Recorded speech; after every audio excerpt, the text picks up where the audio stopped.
This is Dabu 7, and you were looking at massive explosions rocking Kiev. The area getting pounded right now. The exact locations and the types of facilities hit are difficult to verify. We do know that Russia said they're going to respond big time to the recent hits inside of Moscow, and it looks like it's begun. Ебать! Look at this. Охуеть! We also have Russian generals urging that Vladimir Putin think about rolling out the nukes, tactical nukes. It's being talked about. And some say this whole time, the whole Ukraine war has been to provoke Russia to do just that. NATO also saying they only expect Vladimir Putin to hold power for 3 more years before everything starts to capitulate. Then we have a fire inside the Chernobyl exclusion zone. You can see here, this is a fire NATO. A tornado of toxic air and debris inside the exclusion zone of Chernobyl. Yeah, not good at all. So, what caused the fire, we don't know, but we know it's ongoing. And you've got wild stuff like this happening. Let me know what you think below.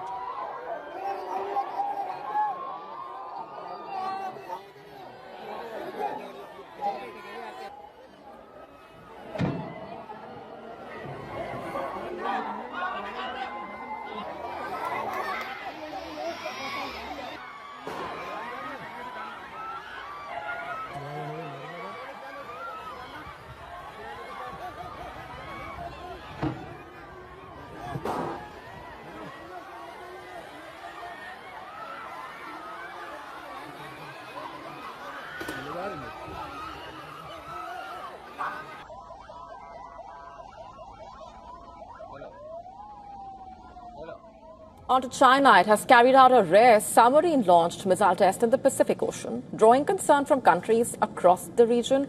Beijing says the launch was part of its routine military training and that neighboring nations were informed in advance. But the test has renewed concerns over China's growing military presence and expanding nuclear capabilities in the Pacific. China says one of its strategic nuclear submarines successfully launched a missile carrying a simulated training warhead into the Pacific Ocean. According to the Chinese Navy, the missile accurately hit its designated target area in international waters. Beijing described the test as part of its annual military training program and said relevant countries were notified beforehand. The launch is significant because China has rarely conducted long-range submarine missile tests over the Pacific, making it an unusual public display of its military capabilities. Earlier, Papua New Guinea and New Zealand confirmed they had been briefed by China about an upcoming missile launch. However, the exact landing area was not disclosed. The launch has drawn criticism from several countries, including Japan, which urged China to reconsider carrying out the test. Analysts say the missile launch highlights China's rapidly expanding military and nuclear program. According to the United States Department of Defense, China now possesses more than 500 operational nuclear warheads and could have over 1,000 by the end of the decade. The test has also revived concerns among Pacific Island nations, many of which still bear the legacy of nuclear weapons testing carried out in the region during the Cold War. At the same time, China has been steadily expanding its influence across the Pacific through infrastructure projects and closer ties with island nations, adding another strategic dimension to an increasingly contested region.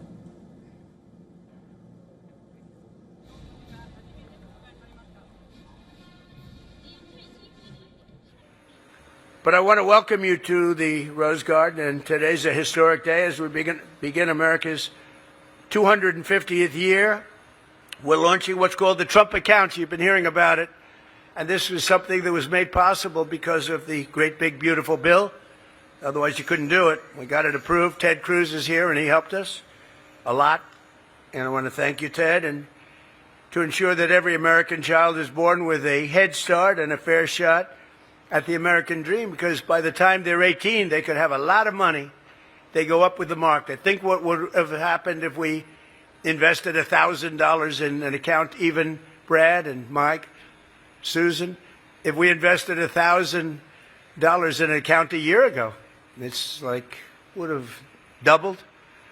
And because the market, we're riding the hottest stock market in history. 81 days, I've been here 1.5 years. Think of it, 81 days we hit record highs, including today. A lot of you Wall Street guys, I see Larry and I see some of the biggest guys in Wall Street, David, Goldman Sachs, Blackstone, BlackRock, they're all here. And think of it, I'm making them all geniuses. Every one of them is a genius. Is anybody doing poorly? If you are, I guess you have a couple of guys that went short. Those poor bastards, I mean, they're in big trouble. They're being wiped out, the short guys. I never like short guys because they're betting against the country, so that's okay. But earlier this morning, many of you joined me in the Oval Office for the ringing of the opening bell, and something happened that was incredible. Never happened before. We had the New York Stock Exchange and NASDAQ, the top of both. These are great people, but they never did a bell and opening together. This is the first time. And there's the bell right there. And I said, it's so beautiful. I'm not giving it back. I don't know if it's supposed to go back, but they're going to have to fight like hell to get it back. We're not giving it back. Do you understand that, Scott? Don't let it leave. It's so beautiful. But that's the bell we rang. And that's where the New York Stock Exchange and NASDAQ came together, the leadership, brilliant people. And the first time ever, we did it together. It was an opening where we did it together. That's in honor of the Trump accounts, because we're going to make young children born with no money in many cases rich. I think they're going to be rich. But I want to thank Secretary of the Treasury Scott Bessent, Chairman of the SEC. These are really tremendous people. Paul Atkins. Scott, stand up. And Paul, please stand up. Thank you very much. Director of the National Economic Council, Kevin Hassett, who's so great. Everybody loves him. Stand up, Kevin. Thank you, Kevin. Governors Sarah Huckabee Sanders, who worked here very diligently and brilliantly as my press secretary. She did a great job. Thank you very much, Sarah, wherever you may be. Thank you. Rachel, thanks. 9 people shot after thousands of teens take over the streets. And now today, there are growing calls for curfews and stricter consequences for teenagers. CBS 17 law and crime reporter Dina Harley joins us live from Glenwood Avenue, where much of that violence ended up happening. Dina. Yeah, and within the last hour or so, I did hear from Raleigh Mayor Janet Cowell. She said they are considering a curfew here in the city of Raleigh. They're going to talk more about that at City Council tomorrow. We're on Glenwood Avenue right now. This is not where the violence started, though. Police say it all started over in Briar Creek at a fireworks event. At around 10:30 on Saturday night, police say there were around 3,000 teenagers in the area. When they were removed from stores because of a fight, police say a bigger fight broke out and 2 innocent adults were shot. One juvenile was detained there after being found with a gun, but police say they do not believe that juvenile was one of the shooters. After police broke up that crowd, they say the juveniles went to the Glenwood South area and the crowd got even bigger. They estimate about 5,000 teenagers were on Glenwood Avenue. You can see in video from social media the chaos that erupted with hundreds of people in the street and law enforcement everywhere. 6 more people were shot between 1:30 and 3:30 in the morning. All of them are expected to be okay. Then about an hour later, at around 4:30 in the morning, a 9th person was shot on Capitol Boulevard. Police do believe it's related to the teen takeover. It's a growing trend, police say, of teenagers gathering in masses and causing trouble. Several businesses along Glenwood Avenue shut down early or locked their doors during the chaos. Some of those managers are now calling for police and city leaders to do more. And nobody has been arrested in connection with any of those shootings. One person was detained, but as you heard there, police did not believe that they were actually one of the shooters. Later today, I'm sitting down with Wake County District Attorney Lauren Freeman. Her office has been working really hard over the last few years to cut down on juvenile crime. I'll talk with her later about that today. In Raleigh, Dina Harley, CBS 17 News.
massive wave of wildfires sweeping across southern Europe. Over 10,000 people have been evacuated. More than 19,000 hectares of land has been destroyed across Europe, France, Spain and Portugal, among the worst affected, in fact. These blazes were triggered by an intense June heat wave. Take a look.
啦，六篮水锅，看大巴倒下了，整个樽差不多没了。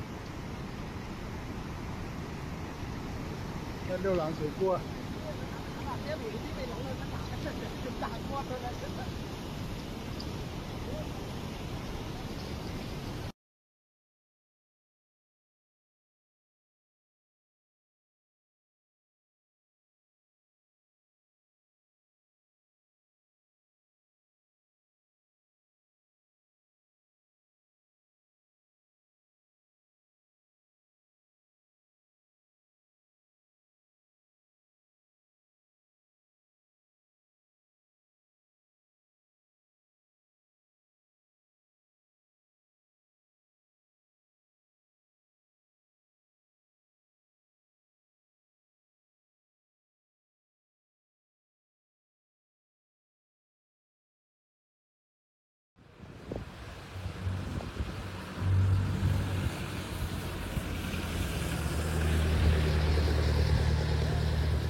Y se van todos. Eso está enlazado, todas las termoeléctricas. Y como hay desbalance, porque no hay jefe, se desbalancea y se dispara. Y para echarlo a andar después.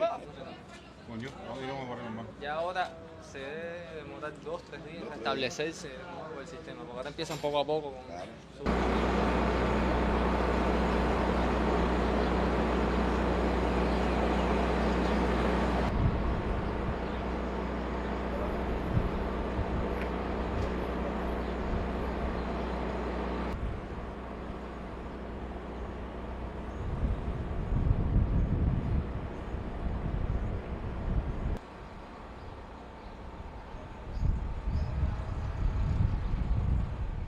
It's lights out in Cuba. It looks like the entire power grid has collapsed. And this is happening as Trump is putting pressure on the communist regime to come to the table and to play ball, so to speak. So you're talking the entire grid going down, roughly 11 million people without power. And you have the grandson of Castro making statements saying that he's ready to talk to Trump. Some are saying this looks like somebody just put them in the dark to pressure them. Who would that be? Who would gain from all this? Obviously, the United States, and it puts them in a power position in terms of talks, and it's got them crippled right now with the heat blazing down there. So Cuban President Miguel Diaz-Canel said Friday that the island had gone 3 months without a single oil delivery. So they have been cut off completely. Remember, when they took out Venezuela's leader Maduro, they took out the lifeline to Cuba, and they have just been sitting here watching them wither away. Now, with like no oil and in the dark, they are on their knees.